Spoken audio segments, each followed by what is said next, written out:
About 2 weeks before, it was there. I have a picture window in my bathroom, and I see all the people walking by in the mornings, and I noticed this strange guy with his hat down really low. He was kind of hunched over, not in, walking or hiking gear. He was dressed in kind of street clothing. So I thought that was weird, because that's not normal. Picture the kind of neighborhood where nothing bad is supposed to happen. Wide, quiet streets, manicured driveways, gated roads cutting through properties worth more than most Americans will earn in a lifetime. A place so insulated from the outside world that residents know every car, every face, every landscaping crew that rolls through on a Tuesday morning. This is the Catalina Foothills, one of the wealthiest zip codes in Arizona, pressed against the Santa Catalina Mountains just north of Tucson, the kind of American community that exists in a category of its own: safe, familiar, untouchable. And then January 31st, 2026 happened. Sometime between that night and the early hours of February 1st, an 84-year-old woman was taken from inside her own home. Not grabbed off a street, not caught in a parking lot, removed from the place where she was supposed to be safest. Her blood was recovered on the front porch. Her name is Nancy Guthrie. Her daughter is Savannah Guthrie, co-anchor of NBC's Today Show, one of the most recognized faces in American morning television. The moment this story broke, it went national within hours and has not released its grip since. Nearly 2 months later, the FBI is still in that neighborhood, still knocking on doors. But this time, they are not asking about Nancy. They are asking about a house nearby, a house that was recently vacant. And the questions they are asking are not general. They are specific, pointed, and deliberate in a way that tells you the FBI is not revisiting old ground. They are breaking new ground right now. A retired law enforcement commander from Pima County, the same county where this crime occurred, sat down with Parade magazine and used language that should stop every person following this case completely cold. He described that vacant property using words like home base, staging location, cover story, and surveillance equipment stashed inside a structure without anyone knowing. That is not the vocabulary of speculation. That is operational language from someone who has seen this architecture before and recognizes exactly what it means. The FBI has said absolutely nothing publicly about what they found, or did not find, at that property. In a case where agents chose to release doorbell camera footage, confirm biological evidence, acknowledge DNA, and officially classify this as a targeted abduction, the deliberate silence about one specific nearby house is not a gap in the public record. It is a statement. What you are about to hear is not a recap. This is a true crime documentary built from on-the-ground reporting, credentialed expert analysis, and the kind of operational detail that only surfaces when you treat this case not as a news story, but as what it actually is: a planned abduction, with an infrastructure most coverage has not come close to fully examining. By the time this narration ends, you will understand not just what happened to Nancy Guthrie, but how it was built, methodically, from a location possibly no further from her front door than the length of a driveway. Nancy Guthrie is still missing. This documentary starts right now. Before we go inside that vacant house, and we are going inside it, you need to know who is doing the talking. In true crime, the weight of any analysis rests on the credibility of the person delivering it. What separates serious analysis from noise is whether the source is actually operated in the environment being described. Bob Kergier is a retired commander from Pima County's SWAT team, not a neighboring county, Pima County, the exact same jurisdiction where Nancy Guthrie lives, where the Catalina Foothills sits, where every street the FBI is currently recanvassing falls within the operational geography. This man spent his career working inside. He knows what those streets look like at 2 in the morning. He knows what it takes to execute a targeted operation in that environment and leave no visible trace. He has built and dismantled those operations from the inside. That distinction between someone who has read about this type of crime and someone who has run tactical operations in the same physical terrain matters enormously when evaluating what he is now saying publicly. Kergier was not a late arrival to this investigation. In his first exclusive with Parade magazine, he examined the available evidence. I do think that this was a very intentional crime. I think it was targeted and specific to this house. He went further. I feel that the planning that went into this makes it look to me very intentional. That does not mean that the suspect is a very sophisticated criminal, but at least had a plan and has remained relatively quiet since the incident. The masked figure on the doorbell camera, the gloves, the holstered firearm, the fully packed hiking backpack, the hour of the approach, and delivered a precise, measured assessment. He said the suspect had a plan and had remained quiet since. Intentional, targeted, prepared. Not a crime of opportunity, a crime of deliberate construction. Then on March 19th, Parade published a second exclusive with Cry Gear. And this one moved the conversation to an entirely different level. Because in this interview, he was no longer characterizing the suspect's behavior alone. He was characterizing the infrastructure behind the suspect. He was no longer just saying someone had a plan. He was describing where he believes that plan was built, rehearsed, and launched from. That shift from behavior to infrastructure is one of the most significant analytical developments in this entire investigation. When a law enforcement veteran with decades of tactical experience in the same county as the crime used a national publication to describe a specific nearby property in operational terms, that is pattern recognition from someone who has seen this before. Parade did not reach out to a random commentator after Brian Anton of News Nation broke the story about the FBI's renewed interest in the vacant property. They went directly to the person with the most credible, most locally grounded expertise available and asked what it meant. Kriegsgear told them. His answer is the thread that connects everything that follows. Let's walk through exactly what Kriegsgear said in that March 19th Parade interview, because the language he used is not interchangeable with softer descriptions. He said investigators could look at the vacant house as a possible home base or staging location for the suspect or suspects. Home base, staging location. This is not casual commentary. This is operational vocabulary. The language used by people who plan complex criminal operations to describe the physical infrastructure those operations require. A staging location is where you pre-position resources before you need them, where you conduct reconnaissance debriefs, where you exist close enough to your target to observe it, but with enough cover that nothing about your presence registers as unusual. Then Kriegsgear said staying in a nearby rental would give someone a cover story to be in those locations at different times. He did not say alibi, he said cover story. The distinction is critical. An alibi explains your location after something has already happened. A cover story justifies your presence in real time before anything occurs, while the operation is still being assembled. It means someone could be parked on that street at midnight, walking that block in the early hours of a Wednesday morning, and if a neighbor sees them and asks, there is already a ready answer. I live next door. That is it.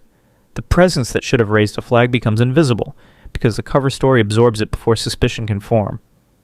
Then Kriegsgear added the detail that matters most. He said someone operating from a nearby vacant property would be in a position to observe the activity of the neighborhood, to track the comings and goings of people, the timing of things. And then he added 4 words that reframe this entire case, including the timing of Nancy. That is not casual observation. That is pre-operational surveillance. The kind of preparation that maps a target's daily rhythms. When the lights go on, when they go off, when the car appears, when the driveway sits empty, when she is most predictably alone. Then he said the single most significant thing any credentialed expert has said publicly about this investigation. He told Parade that a vacant property, positioned away from direct neighbor sight lines, could also be used to set up surveillance equipment stashed inside the structure without anyone knowing, a feed running while the property appeared empty to everyone who walked past. We are no longer talking about binoculars at a window. We are talking about a possible physical installation, a camera, a monitoring device, capable of streaming activity at Nancy Guthrie's home remotely without a single neighbor ever knowing it was there. The FBI knows this is operationally possible. Kriegsgear knows it. And the fact that agents returned to that neighborhood specifically to ask pointed questions about that address tells you they are treating the possibility seriously enough to build an active investigative thread around it. Even if the property ultimately has no connection to the kidnapping, the FBI still must rule it out. And ruling it out requires the questions they are still asking. The fact that they are still asking, rather than having already closed this thread, tells you they have not reached that confidence. In an investigation of this scale, that is not a minor administrative detail. That is the point. The staging location theory does not fully land until you understand what the physical layout of this neighborhood actually enables. Once you see it clearly, the framework Kriegsgear describes stops functioning as a hypothesis and starts functioning as a blueprint. The Catalina Foothills sits on the lower slopes of the Santa Catalina Mountains north of Tucson. Homes are large, set back from the street on wide, quiet roads with almost no through traffic. No commercial establishments dropping strangers onto these blocks. No bus stops.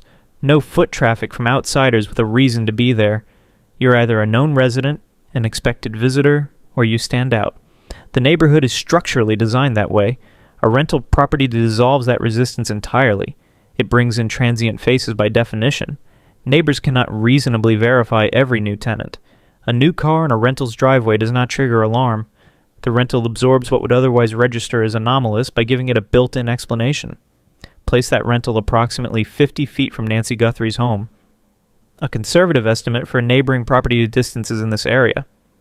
And consider what 50 feet of sustained, undetected proximity produces over several weeks. At that distance, with patience, you can determine what hour the bedroom lights go on and off.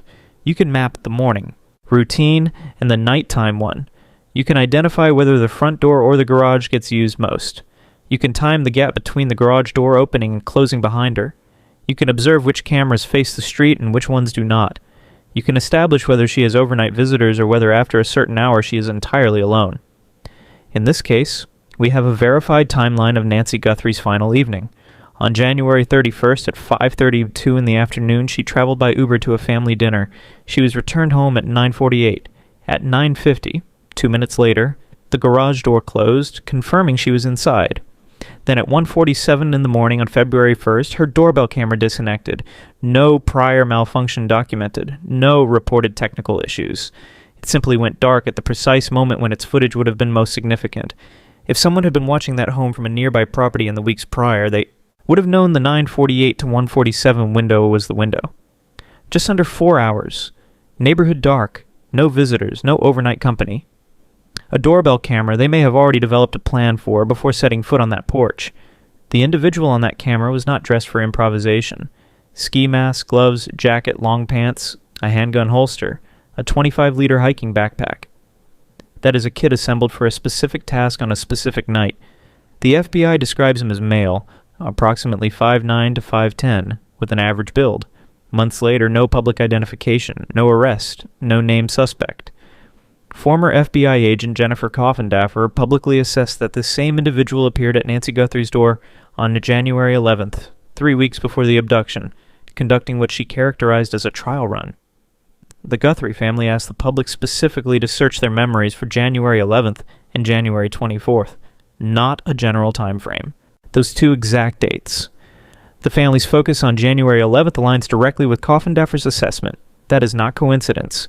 That is corroboration from two independent sources pointing at the same pre-operational activity.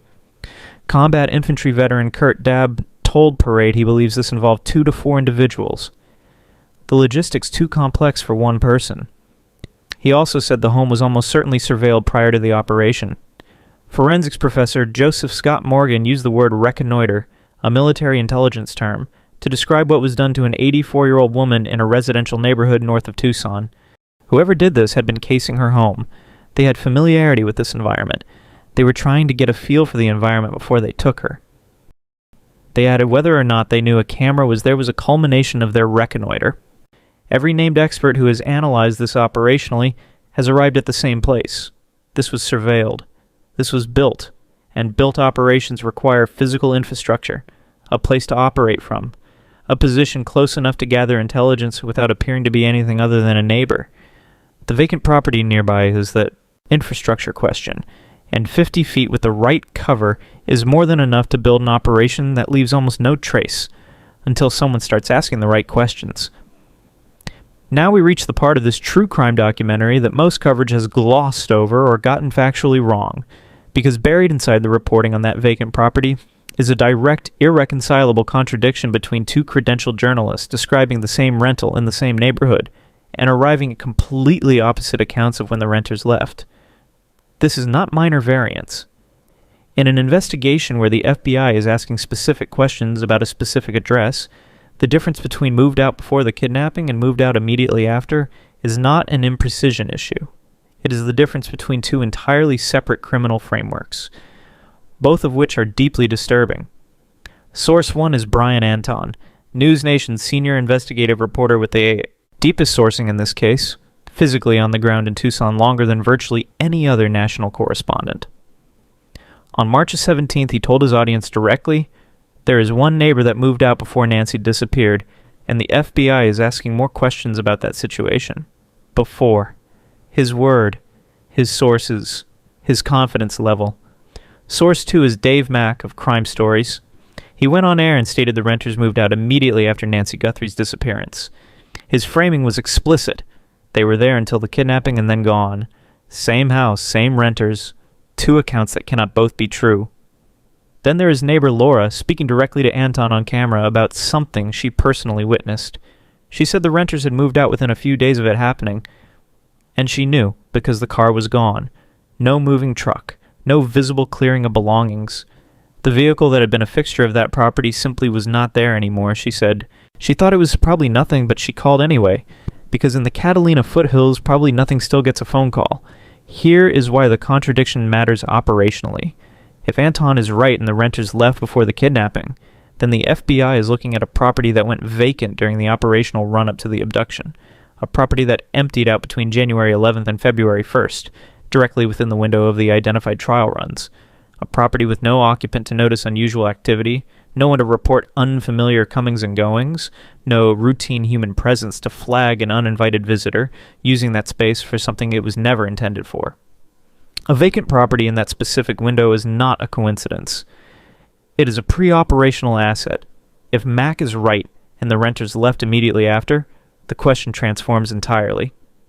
People who depart a rental in the direct aftermath of a high-profile abduction in their immediate vicinity, without notice, without explanation, quickly enough that a neighbor registers the absence of their car as the primary evidence of their departure, are not simply moving on. That pattern has a name and investigative frameworks. It is not relocation, it is removal. Then there is Aldine Meister, a decades-long Catalina Foothills resident. She raised the vacant property herself in week 1, unprompted, when she told Anton directly, "The neighbors on the other side of me moved out, and I wanted them to check that house." She flagged it because something about that timeline felt wrong from the moment she began putting pieces together. She also told investigators she had seen a man walking the area in the weeks before Nancy disappeared who did not fit, could not make out his face. He was wearing a hat.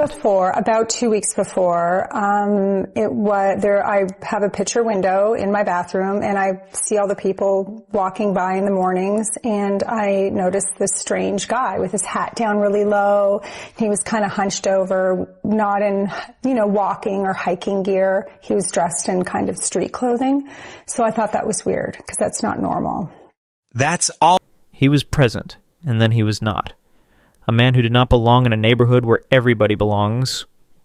Observed during the same period Coffindaffer identified as the pre-operational surveillance window. 6 weeks after Meister first raised the property, the FBI returned to ask the specific questions she had wanted asked from the very beginning. She saw something. She said something. The FBI is now building the framework around what she saw. Here's a thread most true crime coverage of this case has buried in a single line, or skipped entirely. It deserves far more. Because placed alongside the vacant property investigation, it does not sit separately. It reinforces it. It points toward the same central question the FBI is working to answer. Who had legitimate, repeatable, unremarkable access to that street in the weeks before February 1st? The FBI is not only asking about the vacant rental, they are simultaneously requesting the individual names of every contractor and every worker on active construction job sites in the Catalina Foothills neighborhood during the weeks leading up to the abduction. Not company names, not general contractor. Information. Individual worker names, every single one, by name. Brian Anton drove through the neighborhood himself and confirmed several active construction projects in that residential area. A resident confirmed to News Nation that a friend of hers, someone with an active nearby construction project, was approached by FBI agents and asked to provide the complete names of every worker who had set foot on her property. Not some of them, all of them. To understand why this matters, you have to understand what construction crews represent in an environment like the Catalina Foothills. This is a neighborhood that resists unfamiliar presence almost by structural design. Strangers register. Faces that cannot be placed within the established social geography draw immediate attention. The exclusivity of this environment functions as a passive but powerful security layer. Construction dismantles that layer completely. A pickup truck pulling onto a job site at 7 in the morning does not raise an eyebrow. A crew at lunch on a front lawn, a worker measuring a property line, a van parked at the curb for hours, all of it dissolves into the routine texture of a neighborhood under renovation without triggering the watchfulness that a stranger on foot would activate instantly. Construction workers belong not because anyone knows them personally, but because their presence carries a self-evident explanation. And construction workers observe. They are embedded in a fixed geographic area for weeks or months. They notice which residents leave early and which sleep late. They see which doors face the street and which angle away. They register delivery patterns, visitor schedules, daily routines. All of it absorbed passively while they work. If someone wanted repeatable, low-profile access to observe a specific home in this neighborhood without activating its built-in resistance to unfamiliar presence, a position adjacent to a nearby construction crew is operationally close to ideal. The cover isn't entirely self-sustaining. The FBI asking for every individual name on those job sites is not a wide net. It is a precise net, designed to generate a list of every person with a documented, legitimate reason to be in that neighborhood repeatedly during the weeks when the operational groundwork for this abduction was being assembled. That list gets cross-referenced against everything else the FBI holds. Any name that surfaces in two contexts, so the construction crew in the events of February 1st, becomes an active lead. Former FBI agent Steve Moore addressed what this level of inquiry signals. He said it obviously means they are retracing steps. Then he added the clarification that reframes everything. Retracing steps is not going backward. It means moving forward. Something new came in, and the FBI went back over ground already covered to cross-reference that new information against what it already knows. The construction thread and the vacant property thread are running in parallel because they are both chasing the same question. Both are 2 points on the same operational map. The FBI is connecting them name by name, address by address, in a neighborhood that thought it had already given investigators everything it had. It had not. Here is what we do not know. And stating it clearly matters as much as everything already established. We do not have confirmed reporting that FBI agents conducted a formal interior search of the vacant property. No documented warrant, no confirmed processing of the structure, no publicly confirmed recovered material. What we know is that federal agents have been actively canvassing that block with a specificity and persistence meaningfully different from their general sweep in the first days after Nancy Guthrie disappeared. What also matters is what the FBI has chosen not to say. This is an investigation where agents made deliberate choices about what to release publicly. They published the doorbell camera footage. They confirmed biological evidence. They acknowledged DNA. They officially classified this as a targeted kidnapping. Each disclosure was a strategic decision made by people who understood precisely what they were releasing and why. Against that backdrop, the FBI's complete silence on the vacant property is not a neutral absence of information. It is a choice. When Newsweek contacted the FBI's Phoenix field office, the written response was, "We typically do not respond to independent reporting, and as a Department of Justice rule, we do not comment on ongoing investigations," the bureaucratic equivalent of a closed door. And in a case where the FBI has periodically chosen to open doors, the specific decision to close this one communicates something. They are not saying the property was investigated and cleared. They are not saying agents found nothing relevant. They are saying nothing. That specific, deliberate nothing tells you this thread is still active, still sensitive, and still too significant for any public statement to be made safely. When Craig Gear was asked by Parade why the vacant property drew serious scrutiny only 6 weeks in, his response was precise. He said it is simply more follow-up. New viable leads emerge regularly. Someone sees something and it shakes loose a memory they had filed away as insignificant at the time. Something shook loose. He did not elaborate on what. He did not need to. Because the shape of the FBI's return to that neighborhood, the specific questions, the specific dates, the worker-by-worker construction of canvas, already communicates that whatever surfaced was not minor. Minor things do not pull federal agents back to already covered ground with this level of renewed granularity. Now, this documentary makes a connection that has not been fully assembled in other coverage. There is a layer to the events of February 1st that, placed alongside everything Craig described about, the operational capabilities of a nearby staging location, stops reading like technical failures and starts reading like something engineered in advance. Multiple neighbors reported to News Nation that their home security camera footage from the night of February 1st was either missing or marked not available. Authorities in the early days of the investigation reportedly asked residents directly about unusual internet connectivity problems in the neighborhood around the time of the abduction. And Nancy Guthrie's own doorbell camera, the device that captured the masked individual at her door, disconnected at 1:47 in the morning. No prior malfunction documented. It went dark at the precise moment when what it recorded would have been most operationally significant. Take those three details together: missing footage across multiple neighbor systems, reported connectivity disruptions neighborhood-wide, a doorbell camera offline at 1:47. These are not unrelated anomalies.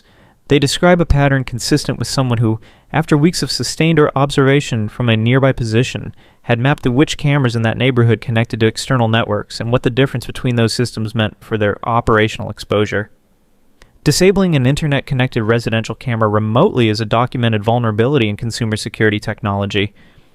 Someone with extended proximity to this neighborhood would have had the time and access to identify exactly which systems needed to be addressed before the operation began. Krigier specifically raised the possibility of surveillance equipment installed inside the vacant structure, capable of monitoring Nancy Guthrie's home remotely with no on-site human presence required. If that installation existed, even temporarily, it would have produced more than a visual feed. It would have generated a working map of the technical environment surrounding her home, which networks were active, which cameras connected to them, which devices went dark when connectivity dropped. Everything needed to engineer the technical blackout that multiple neighbors documented on the night of February 1st. Here's the complete operational picture this investigation has produced at the 7-week mark. A retired Pima County SWAT commander described the nearby vacant property in the language of home base, staging location, cover story, and hidden surveillance equipment. The FBI returned to that neighborhood and is specifically asking about that property, while simultaneously requesting every individual name from every nearby construction crew. 2 credentialed journalists gave contradictory accounts of when the renters left. One says before the kidnapping, one says immediately after. A neighbor noticed the car was gone. Another flagged the property in week 1 and reported seeing a man who did not fit walking the area in the preceding weeks. The FBI is now asking the exact questions that neighbor asked from the very beginning. Each of these details alone is a thread. Together they describe a neighborhood that was mapped, studied, and moved through by someone who understood it well enough to know exactly what needed to happen and what needed to be disabled.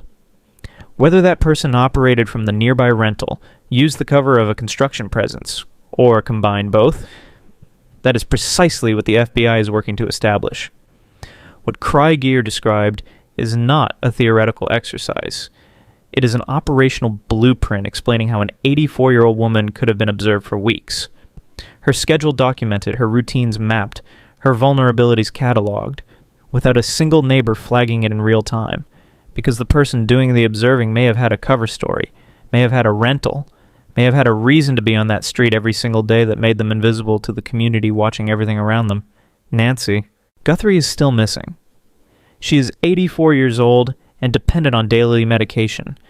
Her family has placed a $1 million reward on the table for any information leading to her location or the identification of anyone responsible.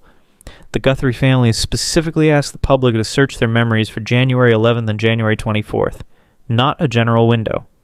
Those exact dates. Because they believe someone near the Catalina Foothills witnessed something during the pre-operational period they may not yet fully understand the significance of. If you were anywhere near the Catalina Foothills between January 11th and February 1st of 2026, if you saw a vehicle that felt out of place, a face that did not fit, a light in a window that had been dark, a car present one day and simply gone the next, the FBI tip line is 1-800. Call FBI.